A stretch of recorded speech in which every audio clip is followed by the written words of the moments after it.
ఆంధ్రప్రదేశ్లో కూటమి సర్కార్ ఏర్పడి సంవత్సరం అయిన సందర్భంలో జగ్గైపేట నియోజకవర్గంలో ఎటువంటి అభివృద్ధి జరిగింది, హామీలు ఏమి ఇచ్చారు, ఆనాడు కూటమి తరపున ఎటువంటి హామీలు జగ్గైపేట నియోజకవర్గానికి ఇచ్చారు, ఇవన్నీ అంశాలు మనతో మాట్లాడటానికి సీనియర్ శాసనసభ్యులు శ్రీరామ్ తాతయ్య గారు మనతో ఉన్నారు.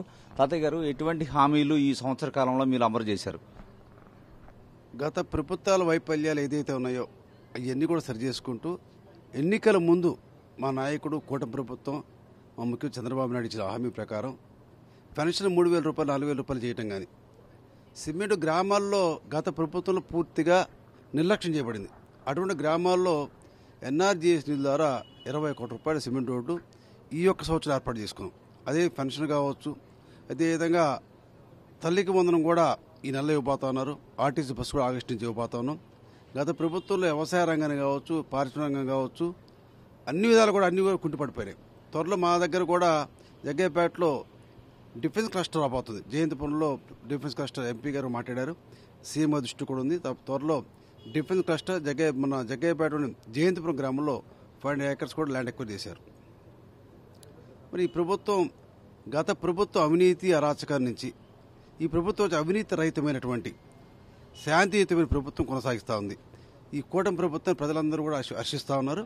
తప్పకుండా ఎన్నికల హామీలను మొత్తం కూడా ఈ 5 సంవత్సరాలు పూర్తిగా ఇచ్చిన హామీలు మొత్తం నిలబెట్టుకుని ముందుకు పోతాం. అంటే జగ్గైపేట అనేది అతి పెద్ద మున్సిపాలిటీగా ఉంది. మున్సిపాలిటీలో ఎటువంటి కార్యక్రమాలు చేశారు? ఈ సంవత్సరం కాలం నుంచి ఎటువంటి అభివృద్ధి జరిగింది మున్సిపాలిటీ?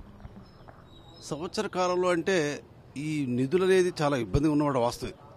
గత ప్రభుత్వం చేసిన విషయాలు ఏదైతే ఉన్నాయో పూర్తిగా శానిటేషన్ కావచ్చు, డ్రింకింగ్ వాటర్ కావచ్చు, ఇవన్నీ కూడా పూర్తిగా దెబ్బతిపోయినాయి. ఇవన్నీ కూడా రెక్టిఫై చేసుకుంటూ ముందుకు పోతా ఉన్నారు.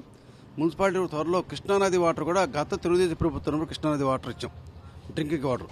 అది కూడా పూర్తి ప్లేట్గా గత ప్రభుత్వం ఇవ్వలేకపోయింది. మరలే దానిలో అమృత ద్వారా 13 కోట్ల రూపాయలు శాంక్షన్ అని, తద్వారా ప్రతి ఇంటికి కూడా ఇంకా ఎండ్ ప్రాంతంలో కూడా నిలవడానికి కృష్ణానది జలాలు కూడా జగ్గైపేటలో పూర్తిగా ఇవ్వడానికి ప్రయత్నం చేస్తా ఉన్నాం. అంటే ముఖ్యంగా ఉమ్మడి కృష్ణా జిల్లాలో చూసుకుంటే కనుక వైసీపీ నేతలు విమర్శలు చేస్తూ ఉన్నారు. కూటమి ప్రభుత్వం ఇచ్చిన హామీలు అమలు చేయలేదు, సూపర్ 6లో కూడా ఎటువంటి హామీలు అమలు చేయలేదని వాళ్ళు కూడా కొంత నిరసన కార్యక్రమాలు కూడా చేశారు. దీనిపై ఏమంటారు? సూపర్ 6 అనేది ఫస్ట్ ఇచ్చినట్టు పెన్షన్ 3,000 రూపాయలు 4,000 రూపాయలు చేయడం జరిగింది. ఆర్టీసీ బస్సు ఆగస్టు ఇస్తాం. తల్లికి వందనం, అదేవిధంగా అన్నదాత సుఖీబాబు కూడా త్వరలో ఇవ్వబోతా ఉన్నాం. ఇవన్నీ కూడా సూపర్ 6 కూడా ప్రభుత్వ ఆర్థిక పరిస్థితి బాగున్నప్పుడు కూడా మా నాయుడు చంద్రబాబు నాయుడు గారు చాలా విధంగా ప్రయత్నం చేస్తూ ముందుకు పోతున్నాం. ఎటువంటి పరిస్థితులు ఇచ్చిన హామీలపై నిలబెట్టుకుంటాం.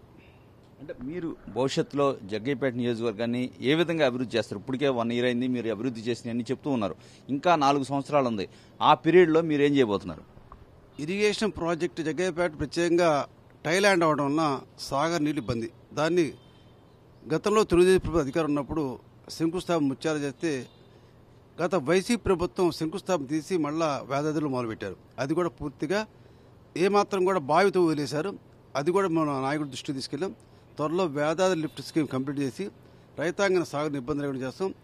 గత ప్రభుత్వం నిర్లక్ష్యం వలన కంచెల వేదాది లిఫ్ట్ స్కీమ్ పూర్తిగా డ్యామేజ్ అయిపోయింది. దాన్ని త్వరలో బాగు చేయబోతాను. అదే పోలంపల్లి ప్రాజెక్టు కాంగ్రెస్ ప్రభుత్వంలో డిజైన్ మిస్టేక్ వలన పూర్తిగా డ్యామేజ్ అయింది. దానిలో కూడా నిధులు కేటాయించిన ముఖ్యమంత్రి చెప్పి అది కూడా పోలం ప్రాజెక్టు కూడా ఈ ప్రభుత్వం తప్పకుండా ఈ 4 ఏళ్ళు కంప్లీట్ చేస్తాం. అంటే ఇప్పుడు మీ ప్రాంతాన్ని ఆనుకునే రాజధాని ప్రాంతం ఉంది. ఆ అభివృద్ధి మీకు ఏ విధంగా అభివృద్ధి వస్తుంది? ఆ అభివృద్ధి తప్పకుండా రాజధాని మన దగ్గర ఉన్నప్పుడు ఆ అభివృద్ధి మా ఏరియా కూడా ల్యాండ్స్ వాల్యూ పెట్టడం కానీ, ఎంప్లాయ్మెంట్ క్రియేట్ చేయడం కానీ, ఎంప్లాయ్మెంట్ కూడా తప్పకుండా వస్తాయి. అందువల్ల తప్పకుండా రాజధాని ఎఫెక్ట్ మా కాన్స్టిట్యున్సీ మీద ఉద్యోగ ఉపాధి అవకాశాలు కావచ్చు, ల్యాండ్స్ వాల్యూ పెరగడం కాబట్టి తప్పు ఉంటాయి. అంటే ఇప్పుడు డిఫెన్స్ క్లస్టర్ అని చెప్తున్నారు జయంతిపురంలో, అది ఏ దశలో ఉంది? ఇప్పుడు ల్యాండ్ ఆల్రెడీ ఏపీఐసీసీ 500 ఏకర్స్ ఉన్నాయి, అది క్లియర్ అయిపోయింది. ఏపీఐసీసీ సంబంధించిన డిఎండిఓ సంబంధించిన కూడా వచ్చి చూసి వెరిఫై చేశారు. త్వరలో మనం ఒకసారి సర్వే చేసి ఆ ల్యాండ్స్ డిఫెన్స్ క్లస్టర్ ఏర్పాటు చేసుకుంటాం. ఓకే, ఇక్కడ శ్రీరామ్ తాతయ్య గారు చెప్తూ ఉన్నారు, జగ్గైపేట నియోజకవర్గంలో కూటమి ప్రభుత్వం ఏదైతే ఆనాడు ఎన్నికల్లో ఇచ్చిన హామీలన్నీ కూడా అమలు చేస్తున్నామని చెప్తున్నారు. గత 5 సంవత్సరాలుగా జగ్గైపేట అభివృద్ధి పూర్తిగా కుంటుపడింది. ఇప్పుడు లేటెస్ట్గా అయితే జయంతిపురంలో డిఫెన్స్ క్లస్టర్ ఒకటి రెడీ అవుతుంది. అదేవిధంగా వేదాద్రి పథకం ఇరిగేషన్ స్కీమ్ ఒకటి తొందరలోనే పట్టాలెక్కబోతుంది. ఈ విధంగా జగ్గైపేట నియోజకవర్గం మొత్తం కూడా అభివృద్ధి పట్టాలెక్కుతుంది. జెట్ స్పీడ్తో అభివృద్ధి కి నిధులు కూడా విడుదల చేస్తున్నారు. ఎంపీ సహకారంతో పూర్తిగా జగ్గయ్యపేటని రూపురేఖలు మారుస్తామని కూడా శ్రీరామ్ తాతయ్య చెప్తున్నారు. కెమెరా పర్సన్ రాఘవతో రవిచంద్, 10 టీవీ, విజయవాడ.